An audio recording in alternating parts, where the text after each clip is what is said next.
The kitchen still smelled like the pancakes Mom had made for what she called our family discussion, though the tone in her voice when she'd called this morning suggested it would be anything but sweet. I sat at the familiar oak table where I'd done homework as a kid, eaten countless birthday breakfasts, and apparently was now about to be officially disowned by the Peterson family. My father, Robert Peterson, sat across from me in his weekend polo shirt, the one he wore when he wanted to look casual but still authoritative. My older brother Marcus occupied his usual spot to Dad's right, checking his Rolex every few minutes like he had somewhere more important to be. My sister Jennifer sat with her arms crossed, her fresh manicure catching the morning light as she drummed her fingers impatiently against the table. Alexandra, Dad began, using my full name like he was addressing a board meeting. We've called this meeting because we're concerned about your choices. I took a sip of coffee from my chipped mug, the same one I'd been using since college. Pie choices. Your lifestyle, Mom clarified from her position by the sink, where she was aggressively cleaning already clean dishes. It's been 3 years since you graduated and you're still living in that tiny apartment working those odd computer jobs. Freelance web development, I corrected quietly. Marcus snorted. Freelance unemployment is more like it. Do you even have health insurance? I did have health insurance. Excellent health insurance, actually, through the LLC I'd established for my various business ventures. But they'd never asked about the details of my work, too busy assuming I was barely scraping by. The thing is, sweetheart, Dad leaned forward with his best fatherly expression, we've been patient. We understood you needed time to figure things out after college. But this freelance computer thing isn't a real career. Jennifer nodded emphatically. All our friends ask what you do and it's embarrassing. Marcus is a financial advisor with his own firm. I'm a marketing director at Belmont Industries. What am I supposed to say? That my sister sits at home in pajamas all day playing on her laptop. I actually spent most of my time in business casual attire, managing a portfolio of investments that had grown far beyond what any of them could imagine. But their version of my story was more convenient for their narrative. We've made a decision, Dad announced, pulling out a folder thick with documents. It's time for some tough love. Here it comes. I'd been expecting this conversation for months, watching their disapproval grow as they became more convinced I was wasting my life. What they didn't know was that I'd been preparing for this moment almost as long. We're cutting off your allowance, Mom said, finally turning from the sink. No more monthly deposits. No more emergency fund access. You need to understand the real world. I blinked. My allowance? Marcus looked smug. The $800 a month Dad's been sending you. Don't act surprised. We know you've been living off family money while pretending to be independent. That was interesting. I hadn't received money from my parents since my sophomore year of college, when I'd started my first cryptocurrency mining operation in my dorm room. But apparently, Dad had been making deposits to an old account I'd forgotten existed. Furthermore, Dad continued, we've arranged for you to interview at Peterson Financial Services. Marcus has agreed to give you a position in their entry-level program. Very generous of him, I said, keeping my voice neutral. It is generous, Jennifer snapped. Marcus is risking his reputation by hiring someone with no real work experience. The least you could do is show some gratitude. I glanced at Marcus, who was trying to look magnanimous. Peterson Financial Services was the small investment firm he'd started 2 years ago with family money. According to the research I'd done, they had exactly 12 clients and were struggling to maintain profitability in a competitive market. Of course, Dad added, this is contingent on you giving up this computer hobby and committing to a real career path. No more freelance work. No more staying up all night staring at screens. Time to grow up. The computer hobby.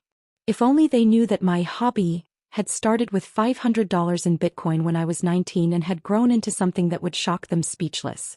We're not doing this to be cruel, Mom said, sitting down at the table. We love you, Alexandra. But enabling your delusions isn't helping anyone. My delusions. That was rich coming from a family who thought Marcus's struggling firm and Jennifer's mid-level marketing position made them business experts. So, Dad leaned back with the satisfied expression of someone delivering an ultimatum. What's it going to be? Are you ready to join the real world, or do we need to let you sink or swim on your own? I looked around the table at their expectant faces. Marcus checking his watch again. Jennifer examining her nails.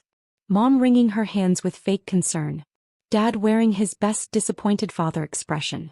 Before I answer, I said carefully, can I ask what brought this on? Why now? Jennifer rolled her eyes. Because we're tired of making excuses for you. Last week at the Johnsons' charity gala, everyone was talking about their children's careers. I had to pretend I didn't know what you do for work. And the Hendersons keep asking when you're going to settle down with a nice young man, Mom added.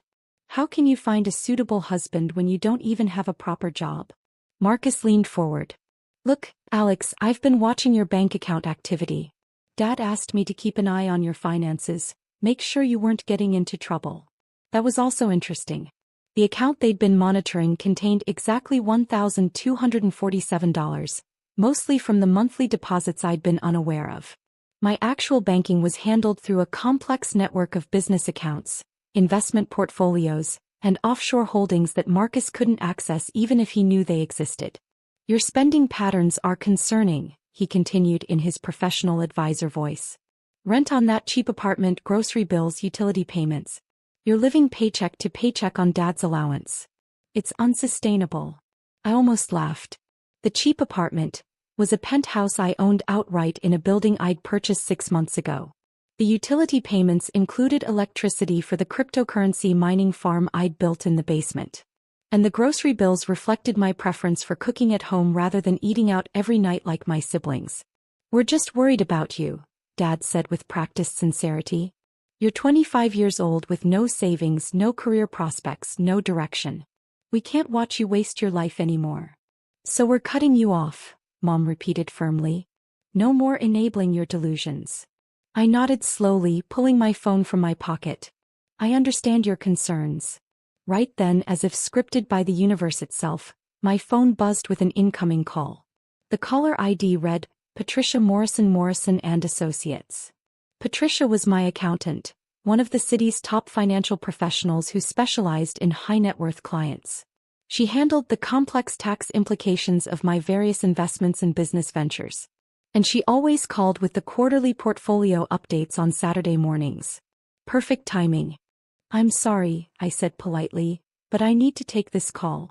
It's about my taxes. Dad waved dismissively. Make it quick. We're not finished here. I answered the phone and, after a moment's consideration, pressed the speaker button. Good morning, Patricia. Ms. Peterson, Patricia's crisp professional voice filled the kitchen. I hope I'm not calling too early. I have your quarterly portfolio summary ready, and I wanted to discuss some tax optimization strategies before the deadline. My family exchanged glances. Jennifer rolled her eyes at what she assumed was some small freelance payment. Of course, I said calmly. What are the current numbers? Well, Patricia continued, your cryptocurrency portfolio has performed exceptionally this quarter. With the recent surge in Bitcoin and the stellar performance of your alternative coin investments, your total crypto holdings have reached $4.2 billion. The kitchen went dead silent. Dad's coffee cup stopped halfway to his lips. Mom's hands froze on the dishcloth she'd been holding. Marcus stared at my phone like it had just announced the end of the world. Jennifer's mouth fell open. Additionally, Patricia continued, oblivious to the bomb she'd just dropped, your real estate portfolio is now valued at $1.8 billion, and your tech stock investments have reached $2.3 billion. Combined with your traditional investments and business holdings, your total net worth is now approximately $8.7 billion. The silence stretched so long I wondered if everyone had stopped breathing. Miss Peterson? Are you there? Yes, Patricia. I'm here. Just reviewing the numbers with my family. Ah, wonderful. I trust they're pleased with your investment performance. Few people your age have built such a diversified portfolio. Your early adoption of cryptocurrency, combined with your strategic real estate acquisitions and technology investments, has created remarkable wealth accumulation. Marcus made a choking sound. Now, Patricia continued, we do need to discuss some tax implications. With holdings of this magnitude, we'll need to restructure several of your shell companies and consider some additional offshore vehicles. I've scheduled meetings with your lawyers for Monday. Will that work with your schedule? That should be fine, I managed, watching my family's faces cycle through disbelief, shock, and dawning recognition. Excellent. Oh, and congratulations on the Johnson property acquisition. Owning the entire Riverside commercial complex at your age is quite impressive. Your mother and father must be very proud. Dad's face had gone pale. The Riverside commercial complex was the premium office building where Peterson Financial Services rented their small suite. Marcus had complained about the rent costs just last month. Thank you, Patricia. We'll talk Monday. Have a wonderful weekend, Miss Peterson. Give my regards to your family. I ended the call and placed the phone carefully on the table. The silence that followed was so complete I could hear the kitchen clock ticking, the refrigerator humming, and what sounded like Marcus's world quietly crashing down around him. 8.7 billion, Mom whispered finally. Dollars, I confirmed. Dad set down his coffee cup with shaking hands. Alexandra. I don't understand. I looked around the table at their stunned faces. 3 years of condescension, pity, and disappointed lectures had led to this moment. 3 years of them assuming I was a failure while I built an empire they couldn't comprehend. What don't you understand, Dad? The money. How? You work on computers in your apartment. I work on computers in my penthouse, I corrected gently. The penthouse I own. In the building I bought. Using money I made from investments I started when I was 19. Jennifer found her voice. But you drive that old Honda. I drive a 2019 Honda Civic because it's reliable and fuel efficient. I also own a Tesla Model S, a BMW i8 and a vintage Porsche 911, but I don't drive them often because I work from home most days. Marcus was staring at me like I'd grown a second head. The bank account. I've been monitoring your spending. You have $1,200. You've been monitoring one account that I forgot existed until today. An account I haven't used since college because I have approximately 37 other accounts across various institutions, along with investment portfolios, business holdings, and cryptocurrency wallets that contain, well, you heard Patricia's numbers. I stood up and walked to the refrigerator, pulling out a bottle of water. I needed a moment to process what was happening, and they needed time to absorb the reality of their situation. But you live so simply, Mom said, her voice small and confused. I live efficiently, I explained, returning to the table. When you have enough money to buy anything you want, you realize that wanting less is more valuable than having more. I don't need to flash wealth to feel successful. Dad was shaking his head slowly. The computer work. The freelance jobs. I do take freelance projects occasionally, but not for the money. I enjoy coding and sometimes interesting problems come up that challenge me. Last month I helped a startup optimize their database architecture.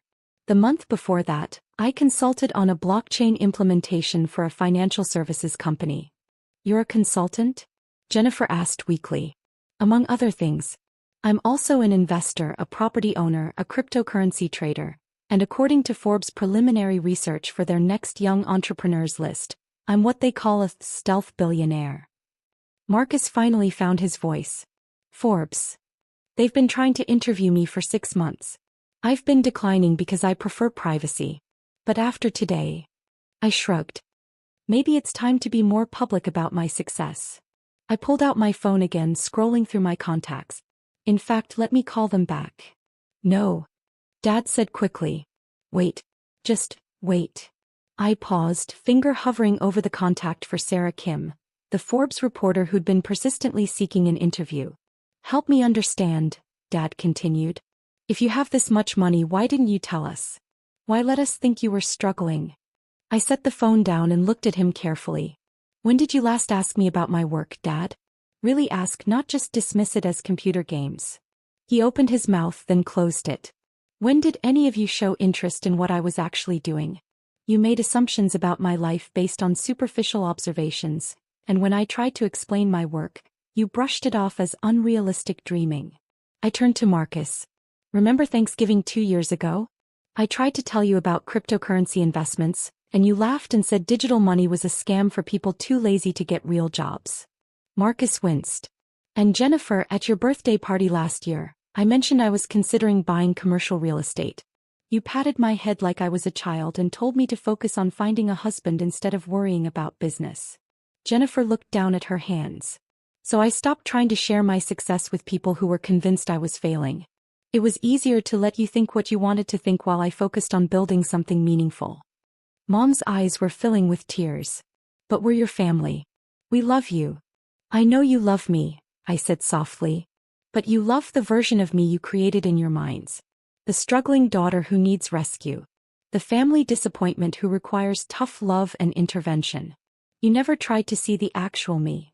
I opened my laptop, which had been sitting closed on the counter. Would you like to see what I actually do all day? Without waiting for an answer, I pulled up my dashboard. Real-time cryptocurrency prices, property management reports, investment portfolio summaries, business analytics from my various companies. This is my morning routine, I explained, clicking through screens. Check the Asian markets, review overnight crypto movements, approve or decline investment opportunities, monitor my property's performance, and manage my various business interests. The numbers on the screen were staggering. Daily gains and losses that exceeded most people's annual salaries. Property rental income that could fund small cities. Investment returns that compounded by the hour. My computer hobby involves managing assets worth more than most Fortune 500 companies, I continued. My freelance work includes consulting for major corporations on technology strategy. My simple lifestyle is a conscious choice to focus on building wealth rather than displaying it. Dad leaned back in his chair, looking older than he had an hour ago. Alexandra, I don't know what to say. You could start with "I'm sorry," I suggested. Sorry for assuming the worst. Sorry for trying to control my life without understanding it. Sorry for planning an intervention about my failed life, without bothering to learn what my life actually involves. The kitchen fell silent again. Outside, I could hear neighbors starting their weekend yard work, normal families dealing with normal problems. Inside, the Peterson family was grappling with the realization that their foundational assumptions about success, money, and their youngest daughter were completely wrong. 8.7 billion, Marcus said finally, his voice hollow. Give or take a few $100 million depending on market fluctuations, I confirmed. And you own my building? I own your building, yes. Along with most of the commercial district downtown. It's been a good investment. Jennifer looked up from her hands. Alex, we had no idea. I know, I said. That's exactly the problem. I closed my laptop and sat back down at the table. Now, about this intervention. You wanted to cut me off from my allowance and force me to work for Marcus. Is that still the plan? Dad shook his head slowly. I think we need to reconsider our approach. Actually, I said, I have a counter-proposal. Instead of me working for Marcus, how about Marcus comes to work for me? Marcus's head snapped up. What? Peterson Financial Services is struggling. 12 clients, declining revenue, increasing overhead. You're paying $8,000 a month rent for office space in my building to serve a client base that's not growing. I pulled out my phone and opened a file I'd prepared months ago. I've been watching your firm's performance through public records and market analysis. You're good at the relationship side of financial services, but you lack the technical expertise and capital backing to compete with larger firms. How do you know about our client base? Marcus asked weakly. Because I know everything about every business in my buildings. It's called due diligence. I make it my business to understand my tenants' financial stability. I turned the phone toward him, showing a detailed analysis of Peterson Financial Services. But you have potential. Your client retention is excellent, and your ethical standards are solid. You just need better resources and a broader investment platform. What are you proposing? Partnership. I provide the capital backing, advanced technology platform, and access to institutional-grade investment opportunities. You provide the client relationships and advisory expertise. We rebrand as Peterson Morrison Financial, with you as managing partner of the advisory division. Marcus stared at the proposal on my screen. You do that? After everything we said today? Marcus, you're my brother. You made assumptions about my life, but you're not malicious. You're just limited by your own experience and perspective. That can be fixed with better information and expanded opportunities. I turned to Jennifer. As for you, Belmont Industries is a good company, but they're not maximizing their digital marketing potential. I've been considering acquiring a stake in their business. How would you feel about leading their digital transformation initiative? Jennifer's eyes widened. You're talking about buying part of my company? I'm talking about investing in their growth while positioning you as the executive who modernizes their entire marketing approach. Better title, significant salary increase, equity stake in the improved company. Finally, I looked at my parents. Mom, Dad, I don't need your money or your approval anymore. I haven't needed either for years. But I do want your understanding and support. Not for the struggling daughter you thought I was, but for the successful businesswoman I actually am. Mom was crying openly now. Alexandra, we're so sorry. We had no idea. I know, I said gently. But now you do. The question is, what do we do with this new information? Dad cleared his throat. What do you need from us? Respect, I said simply. Acknowledgement that I know what I'm doing. Trust that my choices are informed and deliberate, even when you don't understand them. And maybe, just maybe, some curiosity about what I'm actually building instead of assumptions about what I'm failing to achieve. Can you forgive us? Mom asked. I smiled, the same quiet smile I'd inherited from her. Mom, there's nothing to forgive. You acted based on the information you had. Now you have better information. What matters is what you do next. Marcus looked up from the phone where he'd been reading my partnership proposal. Alex, this is incredibly generous. Why would you offer this after the way we've treated you? Because that's what family does, I said. Real family supports each other's success, even when that success comes in forms they didn't expect. I stood up and walked to the kitchen window, looking out at the neighborhood where I'd grown up. Besides, building wealth is only meaningful if you can share it with people you care about. I've proven I can make money. Now I want to prove I can use it to create opportunities for others. Jennifer joined me at the window. I feel like we don't even know you. You know me, I said. You just didn't know what I was capable of. There's a difference. Will you teach us, she asked quietly. About investing, about business, about all of this? I turned to look at my family, gathered around the kitchen table where we'd shared thousands of meals and countless conversations. The same table where they'd planned to stage an intervention about my failed life now held documents outlining billion-dollar opportunities. I'll teach you everything you want to learn, I said. But on one condition. Anything, Dad said quickly. No more assumptions. When you have questions about my life or my work, ask me directly. When you don't understand something I'm doing, say so instead of deciding it must be wrong. Deal. Deal, they said in unison. I returned to the table and reopened my laptop. Good. Then let's start with cryptocurrency 101. Because if we're going to be business partners, you need to understand how I built this empire. For the next 3 hours, I walked my family through the fundamentals of digital currency, blockchain technology, strategic investment, and long-term wealth building. Marcus took detailed notes. Jennifer asked intelligent questions about market psychology. Mom and Dad listened with the focused attention they'd never given my work before. By afternoon, we'd outlined partnership agreements, investment strategies, and a family business structure that would leverage everyone's strengths while capitalizing on my resources and experience. One more thing, I said as we wrapped up. I'm going to accept that Forbes interview. And when they ask about my family, I'm going to tell them about how you supported my unconventional path, even when you didn't understand it. Marcus looked confused. But we didn't support you. We tried to shut you down. Today you tried to shut me down, I corrected. But tomorrow you're going to start supporting me. And by the time the article comes out, it'll be the truth. That evening I sat in my actual apartment, the penthouse I'd bought 2 years ago, reviewing the day's events. My phone had been buzzing with messages all afternoon. From Marcus, reviewed the partnership terms. This is incredible. When do we start? From Jennifer, spoke with my boss about the digital transformation project. He's very interested in meeting with you. From Mom, honey, we're so proud of you. We should have seen this sooner. From Dad, I've been reading about cryptocurrency for the past 3 hours. My head hurts, but I'm starting to understand. Thank you for being patient with us. I smiled, looking out at the city skyline. The lights of downtown twinkled below, many of them illuminating buildings I owned, businesses I'd invested in, properties I'd developed.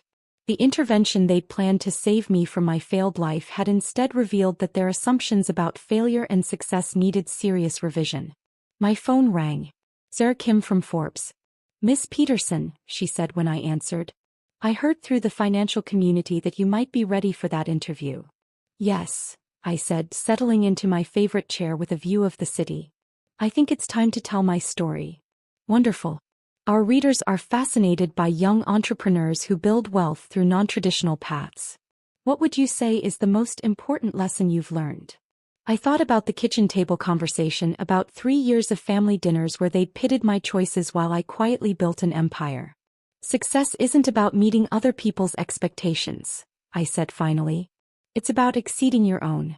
And sometimes the biggest risk isn't failing publicly, it's succeeding privately while everyone assumes you're failing. That's fascinating. Can you elaborate? I looked out at my city, thinking about the family who'd spent years trying to save me from a life I'd never actually been living. Sometimes, I said, the best revenge isn't proving people wrong. It's building something so extraordinary that being wrong becomes the least of their concerns. As I settled in for a long interview about cryptocurrency, strategic investment, and the future of digital wealth, I couldn't help but smile. The failed life they'd tried to save me from had never existed. But the successful life I'd built in secret? That was just getting started. 3 months later, the Forbes article hit newsstands with my photo on the cover and the headline, "The 25-year-old who built a $9 billion empire while her family planned an intervention." By then, Peterson Morrison Financial had doubled its client base. Jennifer was leading the most successful digital transformation in Belmont Industries history, and my parents had become surprisingly savvy cryptocurrency investors. The kitchen table where they'd tried to cut me off from my allowance now hosted weekly family business meetings where we planned new ventures, reviewed investment opportunities, and celebrated each other's success. And every Saturday morning when Patricia called with the quarterly portfolio updates, I made sure to put her on speaker. After all, some habits are worth keeping.